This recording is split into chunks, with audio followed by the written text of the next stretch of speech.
माझी आई यास्मिन शेख हिला आज राष्ट्रभक्ती साहित्य संमेलन तर्फे जीवन गौरव पुरस्कार मिळाला आणि मला तिच्या वतीने मी येऊन तो इथे घेतला। मला खरंच इतकी कृतज्ञता वाटते की माझ्या आईच्या साठी आम्हाला ओळखलं जातं, आईमुळे आम्हाला ओळखलं जातं।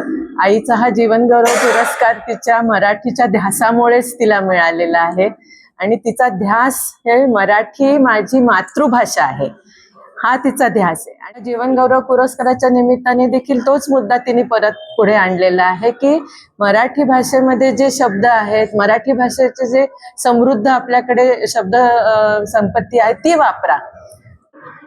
इंग्लिश शब्द घ्या पण ज्याला आपल्याकडे मराठी शब्द आहेत ते वापरा। भाषा समृद्ध इतर शब्दांनी पण होते, इतर भाषांच्याकडनं पण होते, पण आपलं व्याकरण जे आहे ते व्याकरण त्या व्याकरणात ते बसवा। अशा पद्धतीने तिचा तो एक ध्यास असतो की ती शुद्ध अशुद्ध म्हणत नाही, ती म्हणते प्रमाण भाषा आणि बोली भाषा। हे तिचे प्रत्येक वेळेला हे मुद्दे असतात की मी शुद्ध अशुद्ध मानत नाही आणि भाषेला कधीही धर्म नसतो। भाषा ही आपण ज्या राष्ट्रात जन्मलेलो असतो ते राष्ट्र जर आपली मातृभूमी असेल तर ती आपली मातृभाषा आहे असं तिचं नेहमी म्हणणं असतं।